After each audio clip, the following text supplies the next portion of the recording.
අගහරියට එනකොට ඒ ගෑන් මැරෙන්නේ. කවුද? මගේ පොතේ ඉන්න ගෑන්. කතානායිකාව. මම මේ දැන් වාඩි කිව්ව සේරම උන්දේ පොතේ කියලා. කොහොම ඇතිද අන්තිම උන්ද මැරලා යනවා. මේකට කතා. පොත ආගදී වසංගතයක් ඇදලා උන්ද මැරුන් නැත්තා. මට මේ ආත්මෙට ඔය පොත පළ කරගන්න නම් හැකියාවක් ලැබෙන්නේ නැහැ. ඒත් ඒ විදිහට කතාව ගොඩ නැගුවේ නැත්නම් තමයි මම වඩාත් කියන්නේ. මම කල්පනා කරා වඩා වැදගත් වෙන්නේ උන්දගේ අදහස් මිනිස්සුන්ට දැනගන්න ඉඩ හරින එක නේද කියලා. ඒවා නැසනවට වඩා. නිසා මගේ හිතේ නම් තියෙන්නේ මේක වචනේ පරිසාම්ත අර්ථයෙන්ම සිද්ධ වෙච්ච මරණයක් හැටියට නෙමෙයි.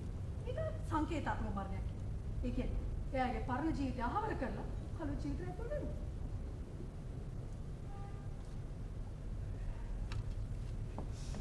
ඒකම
නියම නම නෝරා එල්ම කියලා.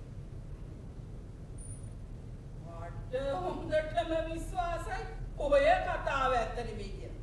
ඔය මේක ආරහරි මකන් පාටලනි.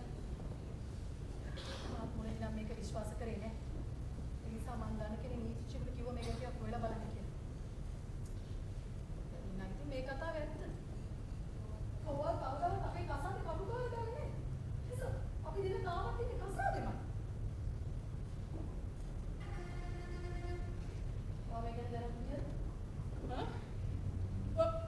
පිස්සුද? මම මේ මොකක්ද දන්නේ? අර දැන් කියන්නේ මෙන්න මෙහෙම කතාවක්. මගේ පොත ලියලා තියෙන සේරම දේවල් ඉල්ල ආස් කරගන්න. ඒ කියන්නේ නිරුමක් ලියලා පත්‍රේ පරගන්න. අනිවාර්යයෙන් හැමදේම වැරදි කියලා ඒකට ප්‍රසිද්ධිය සමාව ගන්න. වෙනත් නැති විවාහ අතරදී ගැනුන අවවාද කළ එක සමාව ගන්න. ඒක තමයි. ඔය හැමදේම වැරදි භයානකයි කියලා කියන්නේ.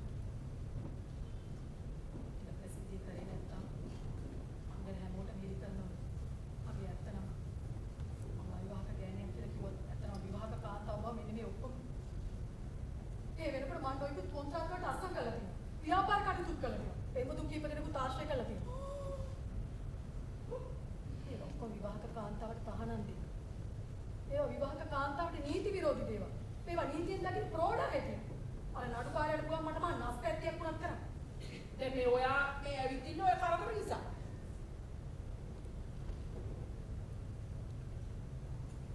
අනිතාගෙන ඉන්නේ මේ. දිහාට විතරයි කොවල මොනගේ. සදේලා. එන්දිකසන්. කරන්න තියෙන්නේ. අධිකලින් කරහතර ලියුම් කෑලා කියලා මේ පටලැවිලි විසඳන එකක්. යාට කියන්න තියෙන්නේ පහුගිය අවුරුදු 19 තිස්සේම අපි අමුසැමියන් නෝඩි විත්තේ විතරයි. අධිකලින් කරහතර දික්කසන් ලියාපදිච්ච කාර්යවල මට මේ සිද්ධ වෙන්නේ ජංජාල එතනින්ම නවත්තලා දාන්න පුළුවන්. හැබැයි මට මෙතනදී වාගේ පොඩි උදව්වක් ඕනේ. මේක මිත්‍ර පාක්ෂිකයෝ වගේ. අපේ සම්බන්ධ කොච්චර අතීතද ඔයාවට අම්මා කෙනෙක් වගේ. ඇත්තටම අම්මගේ අම්මව තමයි. මොකද ඉතින් මාව හදා වඩාගත්තේ ඔයා නිසා. ඔයාගේ දරුවෝ හදාගන්න බාඩාගත්තෙත් මං තමයි. ඉතින් මම අලුතෙක් වගේ නැත්නම් මං අහන්නේ. තෝවල් මගේ ජීවිතේ එන්න ඉස්සෙ හිටිය ඔයයි මමයි විතර. අපි දෙන්න විතරම. නේ මම කැමති නෑ ඒවට හැදුවේ. මොකද මිත්‍ර පාසිකෝ කියපු කතාව වාගේ ටික මේ දුක්ඛයක් වගේ. මම කැමති හැමෝම පොදින් ඉන්නවා. ඔව් ඒ වුණාට මම මේලා ලොකු ප්‍රශ්නයකට ඉන්නේ. ආත් ඒ වගේම ප්‍රශ්නක තමයි නෝරා ඒ වගේම ප්‍රශ්න. මම මොකද්ද ලොකු කතාවකට වාද කළා වගේ නේද? ඔයා අය මට පොඩි දෙයක් අමතක වුණා. මම මේ කඩදාසි වගේක් ගෙදර දාලා ගියා. ඒක කඩදාසි ගොන්න දාපු ෆයිල් එකක්. මෙන්න මෙච්චරක් විතරයි. මම ඉතින් ඒක මම ඔෆිස් එකට ගෙනිච්චමයි කියලා. වඩ මං කියන දේ තේරෙනවද? කවුද යාගේ යාළුවා?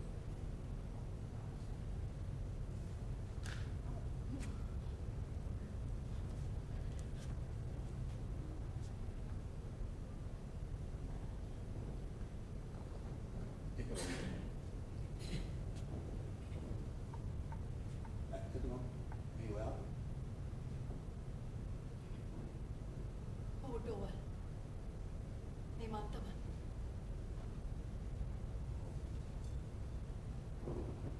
ඉවරම තමයි. අර ඒක පේනවා. මට පොඩ්ඩක් බාත්රූම් එකට යන්න.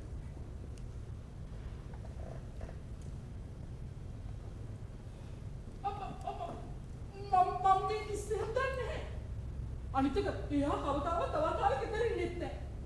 මේ නෝරා දැන් ඔයා කියන්න තමයි නෑ මම යන්නේ. ඔය. එයා ආපහු ආවම මං එයාත් එක්ක මේකට කතා කරන්න. මොකෙද්දි ඒ හත්ති ලව කහින්ගේ කියනවා වගේ මේ වගේ ඔලුවට කරපතේ චෙකේ. මට මේ වැඩේ කරන්න ඕනුනේ මේ විදිහට නෙමෙයිනේ. ඒ දැන් සිද්ධ වෙලා තියෙන තත්ත්වෙත් එක්ක මට ගණදෙනු කරන්න වෙලා තියෙන්නේ. ඔයාලා යන්න. එහේ යන්නකෝ දැනට.